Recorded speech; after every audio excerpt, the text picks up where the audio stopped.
After 45 years at aviation and almost 25,000 hours in the air, I've learned a few things about aviation, and let me tell you this. There are many, many pilots out there, but there are not that many aviators left flying aircraft today. Greetings from historic Wendover Air Base, Wendover Airfield, a historic location in Nevada, Utah. You buy your alcohol in Nevada, and then you cross the border and come here to Utah. I've flown private jets all over the world, and I fly my TS-11 ISKRA at air shows, and I'm grateful for that. And I've flown things from the most simple aircraft to some of the most high-performance aircraft available. And so I'm here today to give you some hints, some secrets, some things that only aviators know, and they shouldn't be a secret any longer. So follow along for these next few episodes. And while you're here, look at the prop from the movie Con Air, where this aircraft was used in the movie Con Air. I'm going to share some things with you to separate aviators from just average pilots. Some of this information is technical, and some of this information is really about mindset and aviation, and secrets that shouldn't be a secret anymore. So whether you're a pilot, or whether you just love aviation, or whether you're doing anything worthwhile, anything that's worthwhile to you, this next series is going to be helpful, I promise. I'm the Renegade Aviator, why would I lie? Aviation is unforgiving of mediocrity. And as I say all the time, shut up, show up, be excellent. Excellence is demonstrated, it's never talked about, right? If you have to explain how excellent you are, chances are you're mediocre. So we don't tolerate mediocrity in aviation. And there's a lot of things that I think we need to have a discussion about that'll help you if you're a pilot, and that'll help you if you're just somebody that loves aviation. Everything we're going to go through in this next series of videos is aviation focused first and foremost, but you will get something out of it. Welcome to Blackbelt Aviator. Look, if you want the full series about what I have planned for the next few weeks, all you need to do is comment, like, and share, and come back each and every week with new content. What I'm doing today is really a challenge out to the aviators and to the aviation professionals. And as we talk about new technology, as we talk about automation, as we talk about AI, and as we talk about the next phase of aviation, it's kind of perfect that I'm at an old Army Air Corps airfield to launch this new series. Because remember, technology does not remove professionals, but it separates the professionals from the wannabes. So we're going to talk a lot about mindset. We're going to talk a lot about CRM. We're going to talk a lot about error management or risk management. The fact remains, we are human beings, and human beings make mistakes. The difference, though, is aviation is very critical of our mistakes. It does not tolerate mistakes.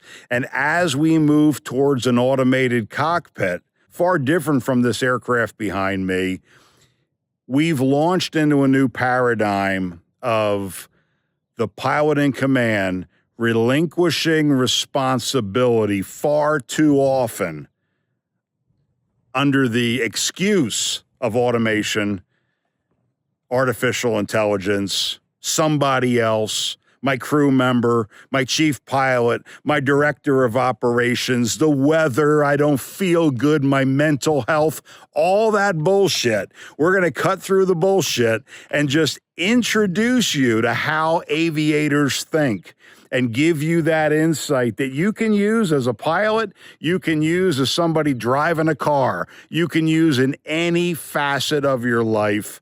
So stay with me. This is going to be fun.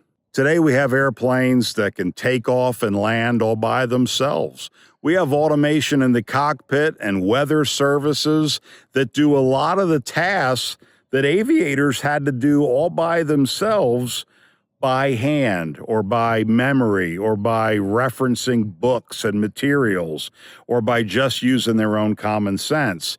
So today, an aircraft can take off and land without us. It can get us to the destination. We even have aircraft that have an auto land system that allows the plane at the push of a button for that passenger to come out of the back of the aircraft, push a button, and that aircraft will land safely. Now, is that a good thing or a bad thing? Well, that's for us to decide. It's us to decide who we want to be as future aviators, how this industry is changing, and really to decide what do they need us for, right? With all the automation out there today, what do they need us for? Think about it. Make some comments on that. Why are we here? Aircraft are getting easier to fly. The training is easier, I think. Right? The stick and rudder skills are going by the wayside. The situational awareness is becoming less critical, believe it or not, because the machines we fly are aware. Consider that for a minute, and then consider where you want to be in your aviation career and how you can take a stand for aviators back in the cockpit. If the pilot in the cockpit becomes nothing more than a systems manager, guess what? The computers win. Computers don't get tired, computers don't get distracted, and computers don't bring their egos into the cockpit. So if we want to keep our place in aviation, we have to prove that human beings, that aviators bring something more to the flight environment than simple automation and computers. Imagine, we started flying just a few short years ago, and now we're having the conversation about how do we phase out pilots from the cockpit. You think it won't happen? I've been talking about this for 20 years. It's happening. Becoming a black belt aviator is the answer. Machines follow rules. Aviators make decisions when the rules break down. Automation can land an airplane, but it can't inspire that next young kid to get started in an aviation career. Pilots used to be the coolest kids in the room, and it wasn't about their uniforms. It was because aviators did something hard. It wasn't just the fancy uniform and the tie and the stripes on your shoulders. It was because being an aviator demanded something of us. It demanded our decision-making. It demanded our leadership. It demanded that we learn skills, that we make mistakes, that we survive those mistakes, and that we make better mistakes the next time around. You're not going to have that in an automated cockpit, in an automated world, so anybody can do it. And as soon as anybody can do it, it ain't cool anymore. All right, now here's the interesting part. You don't even need to be a pilot for this series to matter to you, because in aviation, just like in life, there are two types of people. The ones who shut up, show up, and be excellent, and the ones who show up with their hands out hoping someone else carries them. Well, this series is for the first group. Here's a couple of preview episodes, and I may change the title. I'll do whatever the hell I want, right? Crew resource management, or how to actually get your head in the game. Why most screw-ups start long before the airplane even moves. And who is the PIC, and why your life depends on it. Why the rule is start with a plan, fly the plan, and sometimes screw the plan. Why every aviator should wind their watch. And one episode that I might call Sex Education or Sex Coaching, because instruction matters. All right.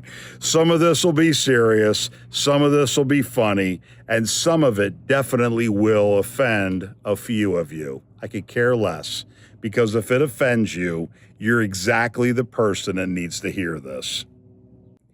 The Wright brothers flew in 1903. That's only about 120 years ago. In that time, we went from wood and fabric airplanes to supersonic flight to aircraft that can land themselves in zero visibility. Real aviation rarely matches textbook. Humans improvise. If you don't improvise, you'll never be that elite aviator. And leadership. Someone must take responsibility. That's the PIC.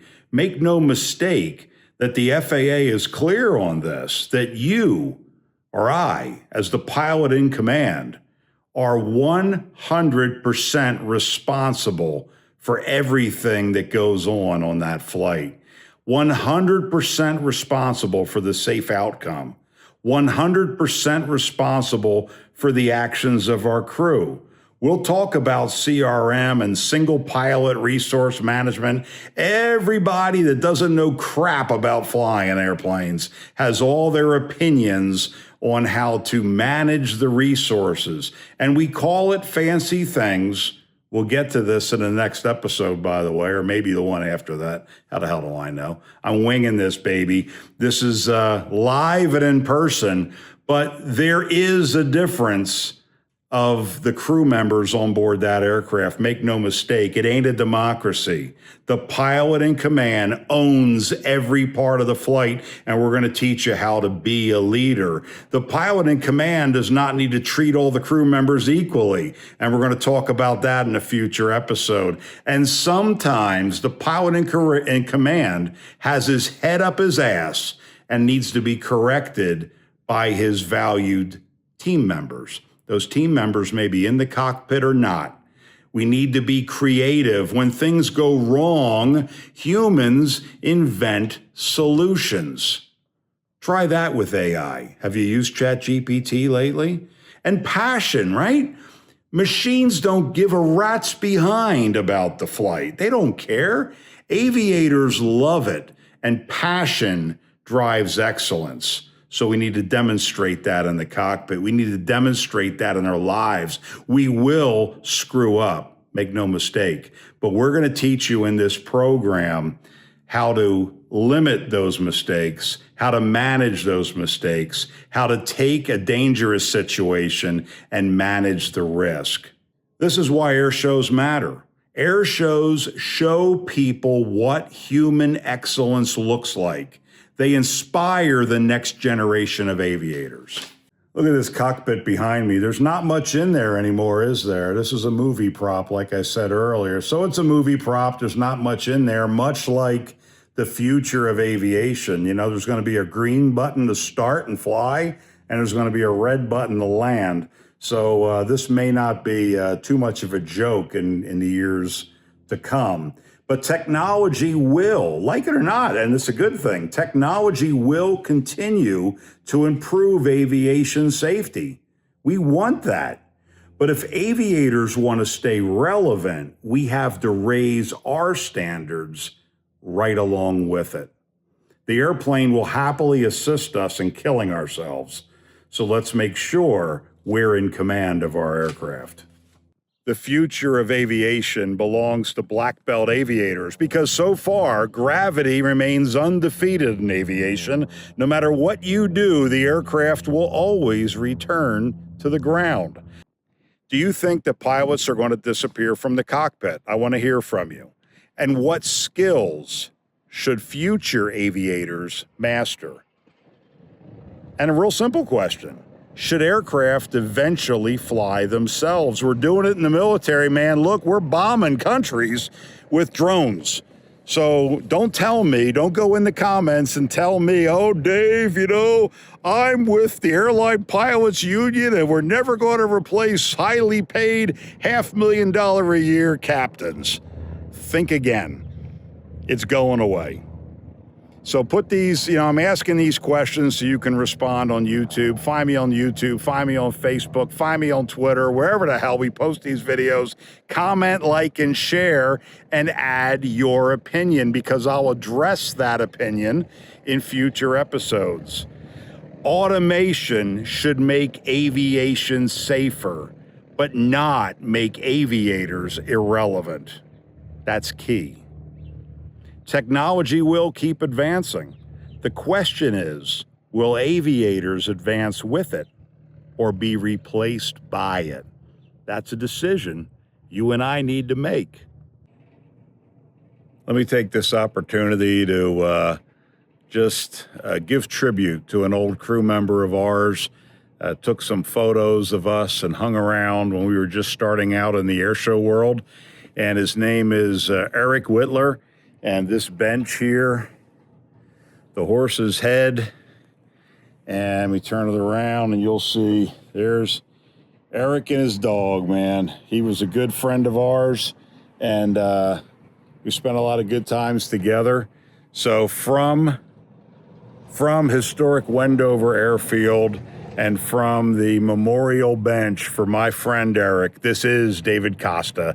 I am the Renegade Aviator. See ya.